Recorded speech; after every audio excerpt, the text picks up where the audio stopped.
जिंदगी में बंदगी तू कर नहीं, जिंदगी में बंदगी तू कर नहीं, जिंदगी बे बंदगी शर्मिंदा है, जिंदगी बे बंदगी शर्मिंदा है। दुनिया में हो दुनिया का तलबगार न हो, बाजार से गुजर हो खरीदार न हो।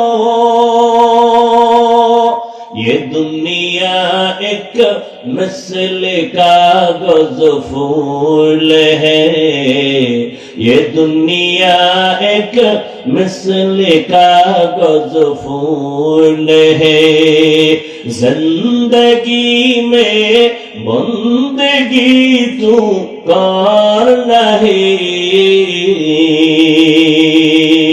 जिंदगी बे बंदगी शर्मिंदा है, जिंदगी बे बंदगी शर्मिंदा है।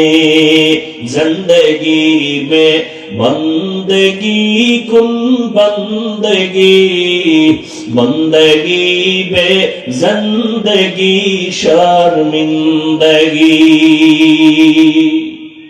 আল্লাহর বান্দা যুবক সিদ্ধান্ত নিয়েছে, আমি নির্জন জায়গা পাহাড়ের চূড়া ছাড়া দেখি না। রহমতের নবী ঘটনার বিবরণ দিয়েছে। ওই যুবক পাহাড়ের চূড়ায় যাইয়া ইবাদতের জন্য ছোট একটা জায়গা নির্দিষ্ট করে ওখানে শুধু ইবাদতে কাটায়। একদিন দুদিন তিন দিন সিদ্ধান্ত নিল এতই মজা, কোনদিন এই পাহাড়ের চূড়া ছেড়ে আর বের হবে না, কোথাও যাবে না। ঘরের মধ্যে বৃদ্ধা মা, আর কেউ নাই। ওই যুবক ইবাদতের মজা পেয়েছে। ও আল্লাহর বান্দা, ইবাদতের মধ্যে একটা আলাদা মজা আছে, এই মজা যে না পায় সে বুঝবে না। কুমিল্লার রসমালাই যে না খাবে তাকে বয়ান করে বোঝানো যাবে না। সেজদার মধ্যে যে কি মজা, যে সেজদা না দেয় তারে বোঝানো যায় না। যুবক ইবাদত কইরে মজা পেয়ে গেছে, পাহাড়ের চূড়ায় ইবাদত করে, বাড়ি ঘরেরও কোনো খেয়াল নাই, অতি আবেগে ইবাদত গুজার হয়ে গেল। এদিকে ঘরের মধ্যে বৃদ্ধা মা পাগলনির মতো হয়ে গেছে, আমার সন্তান আমার কাছে আসে না, ইবাদতের জন্য পাহাড়ে গেল, আমি মা কেমন যেন একটু পাগলনির মতো হয়ে গেলাম। সন্তানের চেহারাটা যদি দেখতে না পাই, আমি মায়ের কলিজাটা শান্ত করতে পারি না। একটা মা সন্তানের জন্য এতটা মায়া অন্তরে জমা নিয়ে চলে, দিন নাই রাত নাই মা একটা সন্তানের জন্য পেরেশানি হয়ে যায়। ঘর থেকে যখন বের হয়, আমি তো এখন বড়, আমার সংসার আছে, আমার স্ত্রী পরিবার আছে, আমি তো এখন বাংলাদেশে চলতে কোনো টেনশন লাগে না। এরপর মা ডেলি টেলিফোন করে, বাবা কোথায় আছো, খানা কখন খাইছো, কখন ঘুমাইছো, বাসায় গেছো নি, গোসল করছো নি, দেখছেন নি। এর নাম মা। এর নাম কি? সন্তান বড় হয়ে গেছে, কিন্তু মায়ের কাছে সন্তান এখনো শিশুর মতো।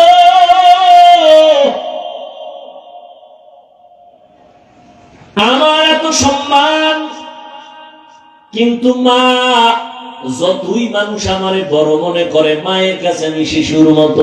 আপনিও শিশুর মতো। ঘর থেকে বের হইয়া গেলে না আসা পর্যন্ত মায়ের অন্তরে স্থির থাকে না। অন্তরের মধ্যে একটা পাগলের মতো হাউ মাউ একটা আগুন জ্বলে, কখন বাবা আসবে। যুবকেরা তো পাগল, ঘর থেকে কেমনে বের হবে? ঘুমের তো উঠে নামাজ রোজা তো নাই, সারা রাত মোবাইলের ডিউটি করছে। 10টায় উঠাকে আম্মু একটু গৌরীপুর যাবো। কেন? কয় আমার এক বন্ধুর সাথে মোলাকাত। আর ওদিকে তো মরণের আর এক ফাঁদ হাতের মধ্যে আছে, বাইক। যুবকদের মরণ নতুন ফাঁদের নাম বাইক। কি কও তোমরা এটারে? কি কও এটার নাম কি? বাইক। বাইক না? আমার কাছে খুব কষ্ট লাগে। বাঁচতে চাও বেশি দিন, কিন্তু যেই মেশিন লইয়া ঘুরো তাড়াতাড়ি মরার মেশিন। মোবাইলে হায়াত কমায়, অথচ বাঁচতে চাও বেশি, করো যে আকাম, মানে তাড়াতাড়ি মরা। বাসায় যেয়ে গুগলে সার্চ দিও, টাচ মোবাইল দেখলে কি কি শরীরের অঙ্গ প্রত্যঙ্গের ক্ষতি হয়, ডিটেলস ওখানে লেখা আছে। চিকিৎসা বিজ্ঞানীরা বলেছে। বাইক লয়ে দৌড়, আর বাইক এমন এক মরণ ফাঁদ, এটার উপরে উঠলেই খালি আগুন বাইরে শরীরতে। কি এর শীত? সাতর নদীর ফালায় কোনো শীত নাই, দৌড়। বাইকের উপরে বইলেই খালি পাওয়ার বাড়ে। পুরো বিশ্ব রোড ওর আব্বার বানানো মনে হয় দৌড়। কেমনে কেমনে সাপের মতো ভাঁজ দেয়, কি মনে হয় আসমান থেকে নতুন। এরপর যদি পিছনে কোনো আবার বিপরীত পাশ থাকে তো আরো গরম। ছেলে মা কয় আসবি কখন? 1 ঘন্টা, গৌরীপুর থেকে চলে আসবো। মা তো কাজ করতেছে, কান সজাগ আছে, আমার সন্তান গরিব দিকে তাকায় 1 ঘন্টার মধ্যে চলে আসবে। 1 ঘন্টা চলে গেল, 2 ঘন্টা চলে গেল, 3 ঘন্টার সময় মায়ের অন্তরে একটা বাড়ি মারছে। মা মোবাইলটা নিয়ে টেলিফোন করে বাবার কাছে, কেউ ধরে না। দীর্ঘ টাইম মোবাইল করার পরে হঠাৎ কে যেন রিসিভ করে বলে, কে তুমি? বলে মোবাইলওয়ালার মা। ওর বাবা নাই, আছে, বাবার কাছে দাও। বাবা মোবাইলটা কানে লাগায় কয়, কে তুমি? বলে তুমি কে? বলে আমি মোবাইলওয়ালার বাবা। বাড়ি কই? বলে আমার বাড়ি গাজীপুরের থেকে ভিতরে, এখানে। তাড়াতাড়ি চলে আসো গরিপুর বাজারে, সন্তানের লাশটা নিয়ে যাও। বাইক রাস্তার এক পার্শ্বে পড়ে আছে, লাশ আর এক পার্শ্বে, মাথা থেকে রক্তক্ষরণ হচ্ছে, তাড়াতাড়ি নিয়ে যাও। বানায় বললাম? ইদানিং কালে যত মরণের খবর, অধিকাংশ সুস্থ মানুষ আর যুবকের লাশ বেশি। আর বাইক তাড়াতাড়ি মরার এক বুদ্ধি। আর অ্যাক্সিডেন্ট হইলেও তো মারাত্মক কঠিন অ্যাক্সিডেন্ট, বাঁচার উপায় থাকে না। ওই মায়ের অন্তর দাউ দাউ করে আগুন জ্বলে। কই আমার সন্তান, তুমি বড় হয়ে গেছো, এটা মায়ের অন্তরে নাই। তোমার চেহারাটা দেখলে মায়ের কলিজা ঠান্ডা হয়। মা অন্তরে অন্তরে ধারণা, আমার ইবাদত করনেওয়ালা সন্তান অনেক দিন হইছে আমার ঘরে আসে না, ইবাদত করে পাহাড়ের চূড়ায়। আমার চেহারা না দেখলে মন ভালো লাগে না। কেমনে আসবে? টেলিফোন নাই, চিঠি নাই, লোকজন নাই। মা সিদ্ধান্ত নিতেছে, কষ্ট যদি হয় আমি আমার সন্তানের চেহারা দেখার জন্য আমি প্রয়োজনে পাহাড়ের নিচে গিয়ে দাঁড়াবো। মা চিন্তা ভাবনা করিয়া সিদ্ধান্ত নিয়া এই বুড়া বয়সে আম্মা জান সন্তানকে দেখার জন্য ঘর থেকে বের হয়ে গেল। এমন টাইমে বের হয়েছে, সূর্যটা উপরে উঠছে, রোদের তাপ বেড়ে গেছে। রহমতের নবী সাহাবায়ে কেরামদেরকে বয়ান করেন, ওই মা হেঁটে হেঁটে পাহাড়ের নিচে যাইয়া, সন্তান পাহাড়ের উপরে ইবাদতে নামাজে দাঁড়ানো, মা নিচে বইয়া কেমনে সন্তানের ডাক দিছেন। নবী তার হাত মোবারক দিয়া ইশারা দেয়, ভাবে সূর্যের আলো পড়ে, হাতটা কপালে লাগাইয়া মা এভাবে উঁচু কইরা ডাক দিছে, সন্তানের নাম ধরিয়া বাবা আমি তোর মা, একটু পাহাড়ের নিচে নেমে আয়, একটা নজর দেখবো, কলিজাটা ঠান্ডা করব, তারপরে বাসায় যাব। হাদিসে পাকে নবী বলেন, ওই মা এমন সময় সন্তানের ডাক দিছেন, সন্তান তখন নামাজে দাঁড়ানো। সন্তান চিন্তায় পড়ে গেল, মা যে আমারে ডাক দিল, এখন কি আমি মায়ের ডাকে সাড়া দিব নাকি আল্লাহর মোহাব্বতে নামাজে দাঁড়ায় থাকবো?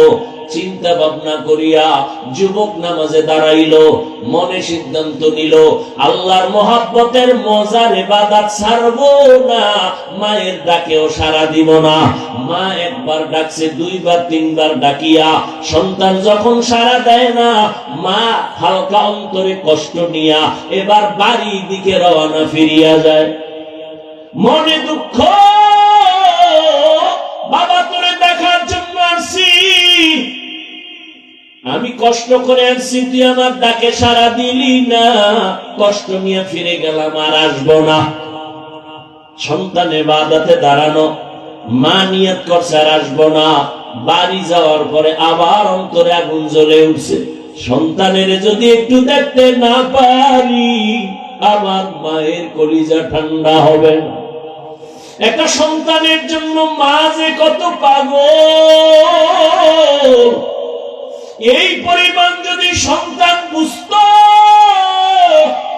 সন্তান নিজের জীবনের চামড়া খুলিয়া মায়ের জুতা বানাইয়া জীবনটা মায়ের খেদমতের জন্য সন্তান হাদিয়া দিয়ে দিত। দুনিয়াদারি বাদ দিয়া বলতো, মা তোমার খেদমত ছাড়া কোনো খেদমত করব না। মায়ের অন্তরে এত দুঃখ, সন্তান ছাড়া মা কিছুই বুঝে না। নিজের স্বামীর জন্য এত কাঁদে না, সন্তানের জন্য মা যেই পরিমাণ কান্না করে। মায়ের চোখের পানি আর দোয়ার কারণে আল্লাহর কসম, ও যুবক এই চেয়ারে বসছি এই জন্যই তো বলেছিলাম, বাবা ডাক্তার হও, ইঞ্জিনিয়ার হও, প্রফেসর হও, সাংবাদিক হও, ব্যবসায়ী চাকরিজীবী হও, তবে আমার দাবি কোনদিন বেয়াদব হইও না। তোমার ব্যবহারে কোনদিন যেন মা বাবা কষ্ট না পায়, তোমার আচরণে কোনদিন যেন তোমার শিক্ষক কষ্ট না পায়, তোমার ব্যবহারে কখনো যেন আলেম ওলামারা কষ্ট না পায়। কারণ লিখে রাখো বাবা, মা বাবায় যদি তোমার ব্যবহারে কষ্ট পায়, বদদোয়া চলে আসবে। বদদোয়া হাত উঠাইয়া করতে হয় না। আহ, এই যে দুঃখ নিয়ে বলবে আহ, এটা একটা আগুন, আর ওই আগুন তোর কপালে লাগলে তুই শেষ, মরার আগেই শেষ। মা বাবার বদদোয়া লাগলে জীবনটা পঙ্গু হয়ে যাবে মরার আগে। শিক্ষকের অন্তরে যদি ব্যথা লাগে, কষ্ট পায়, বদদোয়া চলে আসবে, লেখাপড়ার জীবন নষ্ট হয়ে যাবে। ওলামায়ে কেরামের যদি কষ্ট দাও, তাদের অন্তরে কষ্ট লাগলে, বদদোয়া যদি চলে আসে, তোমার চরিত্র জিন্দেগির হাত ছাড়া হয়ে যাবে। এজন্য মা বাবার দোয়া নাও, শিক্ষকের দোয়া নাও।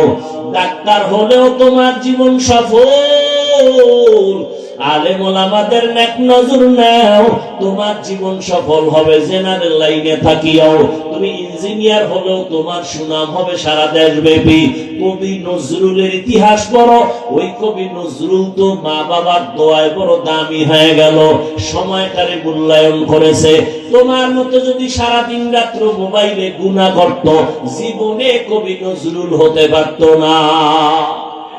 চরিত্রহীন আল্লাহর কসম কোনদিন বড় হতে পারবে না। যে লাইনে থাক, যার চরিত্র ঠিক নাই, ওকে পৃথিবীর কেউ সম্মানের জায়গা দিবে না। সম্মানের চেয়ার পেতে হলে দুইটা পুঁজি লাগবে, সুস্থতা আর সুন্দর চরিত্র। এই দোনোটা নষ্ট করে মোবাইল। মোবাইল কিডনি নষ্ট করে, ব্রেন নষ্ট করে, হার্ট দুর্বল করে, চোখের পাওয়ার নিয়ে যায়, কানের পাওয়ার নিয়ে যায় মোবাইল। তা তোমাকে অসুস্থ বানিয়ে ফেলতেছে এই মোবাইল, আর চরিত্র তো নাই। আর চরিত্র ঠিক না থাকলে পৃথিবীর কেউ তোমাকে সম্মানের জায়গায় বসাবে না। এজন্য মা বাবার দোয়া, শিক্ষকের দোয়া, উলামায়ে কেরামের নেক নজর যদি তুমি নিতে পারো, তোমার জীবন ধন্য হবে। এবার একটু তুমি চোখ বুলাইয়া খেয়াল করো, তোমার মতো কত যুবক জীবনে কোনোদিন মাদ্রাসায় পড়ে নাই, চাকরি জীবনে কোনোদিন আলিফ বাতাও শিখে নাই, এমন যুবক জেনারেল লাইনে থাকিয়া তোমার মতো বান্দা স্কুলে পড়ে, কলেজে পড়ে, চাকরি করে, ব্যবসা করে, 5 বেলার নামাজ পড়ে নাই। র্যাব, আর্মি, পুলিশ, বিডিআর চাকরি করে, নামাজি অভাব নাই। তুমি কেন পারবা না রে যুবক? তোমার মতো যুবক রাস্তায় গাড়ি চালায়, নামাজ ছাড়ে না, বলো বাবা তুমি কেন পারো না? তোমার মতো যুবক তাকায় দেখো ব্যবসা করে, নামাজি, তুমি কেন পারবা না? জানি না কার কপাল বড় খারাপ, কার বরদোয়া তোমার কপালে লাগছে তা জানা নাই। এখনো সময় আছে, তওবা করে নাও। মা বাবার দোয়া ছাড়া আল্লাহর কসম কোনোদিন সফলতা আসবে না। ওই মা আজকে ডাক দিয়া ফিরিয়া গেল, সন্তানের পাইল না।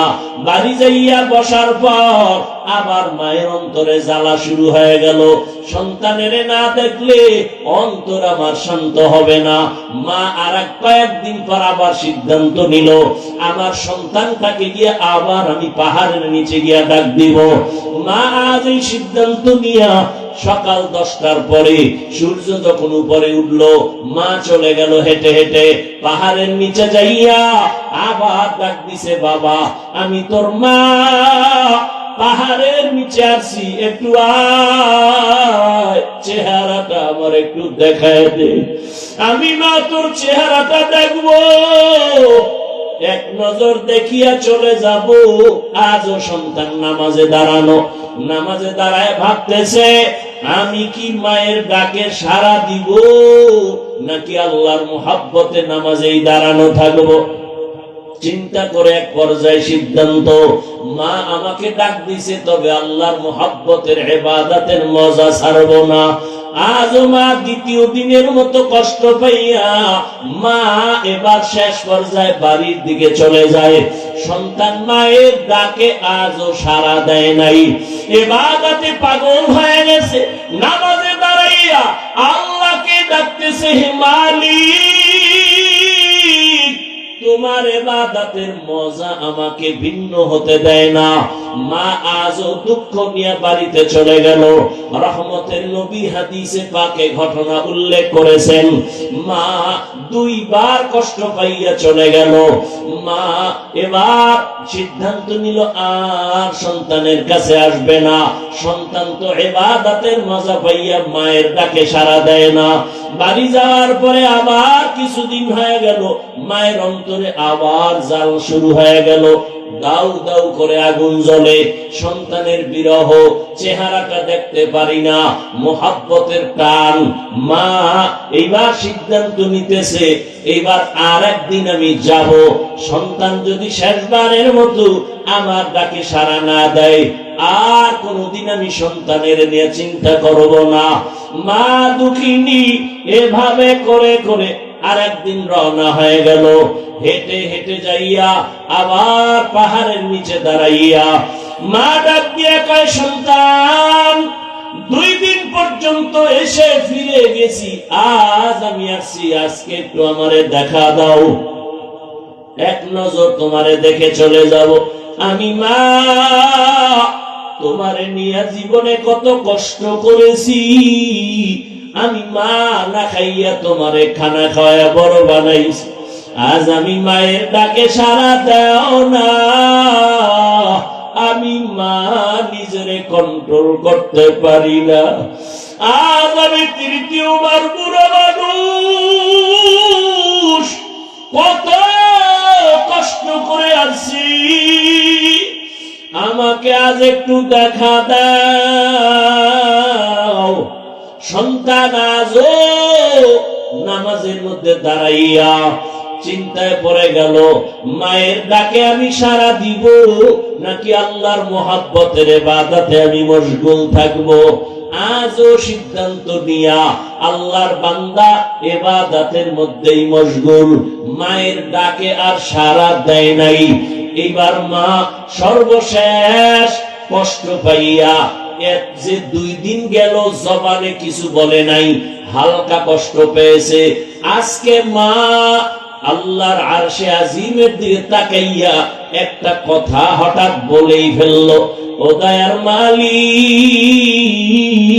যেই সন্তান আমার ডাকে 3 বার সাড়া দিল না, ওরে তুমি জিনাকারিনী মহিলার চেহারা না দেখাইয়া মরণ দিও না। মায়ের কথা আরশে আজিমে চলে গেল, জিনা করাইয়া না, জিনাকারিনী এক মহিলা শুধু চেহারাটা দেখাইও। এটা আপনার আমার জন্য কোনো বরদোয়া, কোনো কিছু? সারাদিন বেগানার চেহারা যদি দেখতেই থাকো, এটা তো কিছুই না। আর মা এরকম একটা কথা বলছে যে আমার ছেলে জিনাকারিনী মহিলার চেহারা না দেখে যেন মরে না। কিন্তু ছেলের জন্য এটা কঠিন এক অভিশাপ। মায়ের কষ্ট তো আরশে আজিমে কবুল হয়ে গেল। আল্লাহ পাকের পক্ষ থেকে মায়ের দোয়ার ফলাফল আসতেছে। এলাকার মানুষগুলো সবাই আনন্দ করে, বলে আমাদের এলাকায় বুজুর্গ পাহাড়ের চূড়ায় ইবাদত করে, তার মতো ভালো বুজুর্গ কেউ নাই। খবরটা এলাকায় ছড়ায় গেল। যুবক মানুষ আল্লাহর ইবাদতে পাহাড়ে গিয়ে আল্লাহকে ডাকে, দুনিয়াদারি বাদ দিছে। ওই এলাকায় এক সুন্দরী মহিলা খবরটা কানে আসলো। আসার পরে বলে, তোমগো বুজুর্গ কেমন? বলে অনেক দামি, অনেক ইবাদত গুজার। বলে তোমার বুজুর্গগিরি আমি 1 মিনিটে নষ্ট করে দিতে পারি। সবাই চ্যালেঞ্জ দিল, না তুমি কোনোদিন পারবা না। এলাকার সবাই জানে এই মহিলা অনেক সুন্দরী এবং চরিত্রহীনা। মহিলা চ্যালেঞ্জ নিয়ে চলে গেল কোন পাহাড়ে? বলে ওই পাহাড়ের চূড়ায় আমগো আল্লাহর বান্দা ইবাদত করে। মহিলা একা একা পাহাড়ের চূড়ায় চলে গেল। পাহাড়ের চূড়ায় গিয়া দেখে ছোট একটা ঝুপড়ির মধ্যে যুবক আল্লাহর বান্দা নামাজে দাঁড়ানো। মহিলার সামনে যাইয়া রহমতের নবী হাদিসের মধ্যে ঘটনা বলেন, ওই মহিলা যাইয়া যত বড় অপকৌশল করার প্রয়োজন করে ফেললো, কিন্তু যুবকের নজরটা পর্যন্তই বেগানার দিকে নিতে পারে নাই। মহিলা এক পর্যায়ে ব্যর্থ হইয়া বের হয়ে চলে গেল নিচে নাইমা। এই পাহাড়ের পাশেই আবার একটা চেটিয়াল খোলা ময়দান, এক রাখাল বকরি চড়ায়। ওই হারামি গুনাহগার জিনাকারী মহিলা চলে গিয়ে ওই রাখালের সাথে প্রেম নিবেদন করে ওর সাথে জিনা করলো। গর্ভের মধ্যে একটা বাচ্চা, অবৈধ বাচ্চা চলে আসলো। অবৈধ বাচ্চাটা এক পর্যায়ে যখন দুনিয়াতে আসলো, ওই বাচ্চাটারে কোলের মধ্যে নিয়া ওই জিনাকারিনী মহিলা এলাকায় ঘুরে ঘুরে কয়, তোদের পাহাড়ের চূড়ার বুজুর্গের কোনো ইবাদতের দাম নাই কেন? বলে তোদের বুজুর্গ আমার সাথে জিনা করেছে, এই যে তার বাচ্চা দেখো। মহিলা জিনা করছে ওই বুজুর্গের সাথে। কার সাথে? রাখালের সাথে। মহিলা এলাকায় ঘুরে ঘুরে বলে, তোমগো বুজুর্গ আমার সাথে জিনা করেছে, এই নাও তার বাচ্চা। এলাকার মানুষগুলো মাথা গরম হয়ে গেল। আমাদের বুজুর্গরা এত সুনাম, এত মহাব্বত করি, সে এমন অন্যায় করবে মেনে নেওয়া যায় না। লোকজন রেডি হইয়া লাঠি ছোটা হাতে নিয়ে দৌড়ায় পাহাড়ের চূড়ায় গিয়া তার খানকা ভেঙ্গে দিল। যখন একজনে তার শরীর টাচ করলো, দাঁড়ায় দাঁড়াও, আমার শরীর টাচ করছো কেন? বলে তোমার বুজুর্গগিরি মানি না। কেন? বলে তুমি বড় চরিত্রহীন। কেন? বলে আমাদের এলাকার সুন্দরী নারী, তার সাথে তুমি জিনা করেছো। ওই নারীর গর্ভে অবৈধ বাচ্চা, বাচ্চাটা এখন তার কোলে, তোমার জেনার কারণে সেই বাচ্চা আসছে। যুবক চোখের পানি ছেড়ে বলে, প্রমাণ কর ওই মহিলা আমার সামনে দাঁড়াইয়া বলতে পারবে কিনা ওই বাচ্চা আমার? বলে হ্যাঁ পারবে। মহিলাকে নিয়ে আসো। মহিলা যদি বলতে পারে ওই বাচ্চা আমার, যে বিচার হয় মেনে নিব। আর যদি বলতে না পারে তোমরা আর অপবাদ দিবা না, আগে চুপ থাকো, মহিলাকে আনার ব্যবস্থা করো। লোকজন সবাই চলে গেল। যাইয়া মহিলাকে ডাক দিয়া কয়, তুমি যে আমগো বুজুর্গের বিরুদ্ধে অপবাদ দিলা, তার সামনে দাঁড়াইয়া বলতে পারবা কিনা এই বাচ্চা তার? বলে হ্যাঁ পারবো। বলে রেডি হও, আমরা বুজুর্গের কাছে যাব, চলো আগামীকাল রেডি হয়ে যাও। মহিলা রেডি হয়ে গেল, বুজুর্গের সামনে বলবে এই বাচ্চাটা আমার। ভাইরা আমার, একদিকে এত বড় ইবাদত করনেওয়ালা যুবক, অন্যদিকে মায়ের অন্তরের কষ্ট।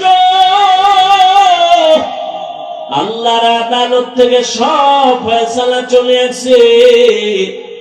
ওই এলাকার মানুষ আর মহিলা বাচ্চা নিয়ে পাহাড়ের নিচে গিয়া বসলো। বুজুর্গরে ডাক দিয়া আসো, নিচে নেমে আসো, মহিলা তোমার সামনে প্রমাণ করবে। মায়ের বদদোয়াটা কি ছিল? জেনাকারিনীর চেহারা না দেখাইয়া মরণ দিও না। জেনা করবে মরবে এমনটা বলে নাই, জেনাকারিনী শুধু চেহারাটা দেখবে, এতে ওর জীবনের ইবাদত বরবাদ। এরে আমার পর্দার আড়ালের মা বোনেরা, ও যুবক, ওই মা সামান্য এতটুকু কথা বলছেন, জিনাকারিনীর চেহারাটা দেখে মরবে, বেগানা চেহারা দেখে মরবে, আর আগে যেন না মরে। এই সামান্য কথাটা তার জন্য কত ভয়ঙ্কর। আর তুমি আমি কত বেগানা চেহারা দেখে দেখে চোখ নষ্ট, জবান নষ্ট, অন্তর নষ্ট হয়ে গেল। আল্লাহর ভয় অন্তরে নাই। এরে আল্লাহর বান্দারা, এই জন্য আমার আল্লাহ বলেন আমার ভয় অন্তরে জমা করো। খাঁটি মুসলমান হইয়া কবরে যাও, আমার আদালতে দাঁড়াইয়া হিসাব দেওয়ার ভয় অন্তরে জমা করো। এক জাররা পরিমাণ গুনাহ থাকলে তুমি খাঁটি মুসলমান হইয়া দাঁড়াতে পারবা না। ওই আল্লাহর বান্দা, বুজুর্গ, যুবক, আবেদ যখন খবর পাইল জিনাকারিনী মহিলা পাহাড়ের নিচে হাজির, হাজার হাজার মানুষ দেখার জন্য আসছে। আল্লাহর বান্দা নিচে নেমে আসার আগে 2 রাকাত নামাজে দাঁড়ায় কান্না শুরু করেছে। এবার বলে, ও দয়ার মালিক, আমি তোমার ইবাদতের জন্য বড় আশিক হইয়া আমার বাড়ি ঘর বাদ দিয়া আমি পাহাড়ের চূড়ায় চলে আসলাম। ও আল্লাহ, তোমার মোহাব্বত যেন একনিষ্ঠতার সাথে পাই।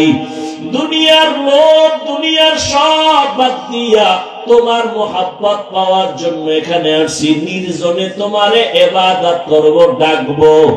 কিন্তু আজ আমার কপালে কি আসলো বুঝি না। তবে আমার মনে হয় আমার মা বুঝি অন্তরে কষ্ট পেয়েছে। ওই মা 3 দিন আমাকে দেখতে আসছেন। আমি তোমার মোহাব্বতে এতটাই মশগুল, আমি আমার মায়ের ডাকে সাড়া দেই নাই। মনে হয় আমার মা অন্তরে ব্যথা পেয়েছে। আজ আমার উপরে না হয় এই বিপদ কেন আসবে, জিনার অপবাদ কেন আসবে? ও আল্লাহ, আমি আমার বৃদ্ধা মায়ের কাছে গিয়া ক্ষমা চাইব। আজকে তুমি আমাকে এই অপবাদ থেকে পবিত্রতার ব্যবস্থা করে দাও। ও আল্লাহ, তুমি জানো আমি কোনো জিনা করি নাই।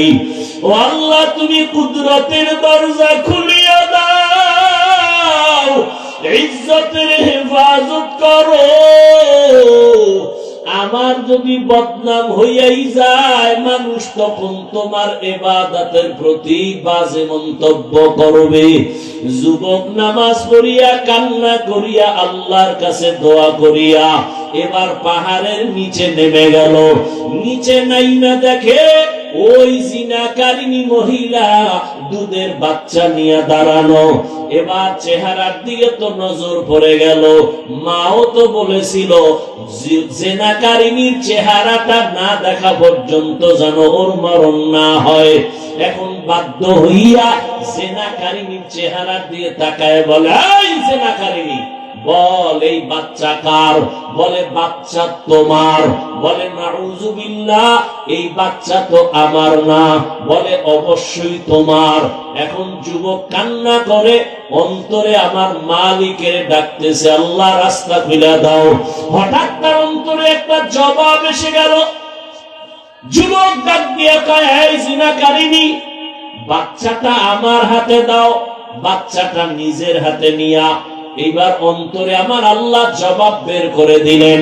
বাচ্চাটারে যুবক হাতের মধ্যে নিয়া ওই দুধের বাচ্চাটাকে জিজ্ঞাসা করে, এই বাচ্চা, তুই তো এখন কোন তোর আমল নামা নাই, কোন গুনাহ নাই, সত্য কথাটা আমার আল্লাহর কুদরতে তুই বল, তোর বাবাকে। বাচ্চাটাকে যখন প্রশ্ন করা হলো, বল তোর বাবা কি, এই কথা বলা মাত্র ওই জিনাকারিনী মহিলার সামনে হাজারো মানুষ দাঁড়ানো। বাচ্চা, যে দুধের বাচ্চা, কথা বলতে পারে না, জবান খুলে গেল। বাচ্চা ডাক দিয়া কয়, আমার বাবা হলো ওই মাঠের রাখাল, আমার বাবা ওই রাখাল। মানুষজন সব চমকে উঠল, ও জিনাকারিনী, এই ষড়যন্ত্র করেছো। আর ওই যুবক পেরেশান দৌড়ায় গেছে মায়ের কাছে, ও আমার কলিজার মা, তোমার দোয়া ছাড়া আমার সফলতা আসবে না, তুমি আমাকে মাফ করে দাও, আর জীবনে তোমার সাথে বেয়াদবি করব না। ও আমার কলিজার যুবক, ওই মা বাবার দোয়া না নিয়া যতই বাহাদুরি করো, তোমার বাহাদুরি টিকবে না। তুমি বড় ডাক্তার যদি হতে চাও, মা বাবার দোয়া ছাড়া সম্ভব না। এখনো সময় আছে, মা বাবার দোয়া নিয়ে সামনে আগাও। একটা ভালো ডাক্তার হও, ইঞ্জিনিয়ার হও, ওই মা বাবার শিক্ষকের দোয়া নাও, আলেম ওলামাদের দোয়া নাও। ও পর্দার আড়ালের আম্মা জানেরা, আপনাদের সন্তান যদি ভালো বানাতে হয়, আপনাদের দোয়া ছাড়া, চেষ্টা ছাড়া সম্ভব হবে না। এরে আম্মা জান, এই দুনিয়ায় যত ভালো ভালো সন্তান আছে, আপনাদের অবদান। ভালো সন্তান আপনাদের কারণে, কারণ আপনারা নবীদের মায়ের মতো দামি, সাহাবায়ে কেরামদের মায়ের মতো দামি, হাফেজে কোরআন আলেমদের মায়ের মতো দামি। আপনারা তো খাদিজা রাদিয়াল্লাহু আনহার মতো দামি নারী, ফাতেমা রাদিয়াল্লাহু আনহার মতো দামি নারী, আয়েশা রাদিয়াল্লাহু আনহার মতো দামি নারী। ও পর্দার আড়ালের আম্মা জান, আপনার মতো কত মা এই অঞ্চলে এখনো আছে, বেপর্দায় চলে না, নামাজ ছাড়ে না, স্বামীর মাল নষ্ট করে না, মোবাইলে সময় নষ্ট করে না। সন্তান আল্লাহ দান করেছেন, ডাক্তার বানাবেন, তবে বেয়াদব বানাবেন না, আদর্শ ডাক্তার বানায় দেন, আদর্শ ইঞ্জিনিয়ার বানাবেন। নবীজির আদর্শ নিয়ে সবাইকে সম্মান করবে, গুনাহমুক্ত হয়ে চলবে। ডাক্তার হলো সন্তানের জীবন ধন্য, এর বরকতে আপনার জীবনটাও পরকালে ধন্য হবে। এরে আম্মা জান, এখনো সময় আছে, তওবা করেন। জীবনে তো বেপরদায় কম ঘুরলেন না, আজকে থেকে নিয়ত করেন আর বেপরদায় চলবেন না, স্বামীর মাল খেয়ানত করবেন না, আর কোনদিন সন্তানকে লাইন ছাড়া চালাবেন না, মোবাইলে সময় নষ্ট করবেন না। আমার যুবক বাবারা, এখনো সময় আছে, তওবা করে নাও। দুনিয়ায় কতদিন আর থাকবা? চোখের সামনে শুধু লাশ আর লাশ, গাড়ির নিচে যুবকের লাশ, পানির নিচে ঘুমের বিছানায় যুবকের লাশ। আল্লাহর কাছে তওবা করে নাও, মনের বুঝাও রে মন, জীবনে তো দাড়ি কম কাটলাম না, নামাজ কম সারলাম না, বেপরদায় কম চললাম না, আর জীবন কতদিন আছে জানা নাই। আজকে থেকে তওবা করে নাও, জীবনে আর নামাজ সারবা না, দাড়ি কাটবা না, বেপরদায় চলবা না। মা বাবার দোয়া নিয়া, শিক্ষকের দোয়া নিয়া, উলামায়ে কেরামের পরামর্শ নিয়া, নবীজির আদর্শ মেনে চলবা। তওবা করার মতো যদি অন্তর তৈরি হয়, খাঁটি তওবার নিয়ত যাদের আছে, দুটো হাত আল্লাহকে দেখাইয়া দাও। আয় আল্লাহ, হাতগুলো কবুল করে নেন, তওবা কবুল করে নেন। আয় আল্লাহ, গুনার কারণে ফিরাইয়া দিয়েন না রে মালিক, মেহেরবানি করে আমাদের তওবা কবুল করে নেন। তওবার উপরে মজবুত হইয়া চলার মতো তৌফিক দান করেন, আমিন।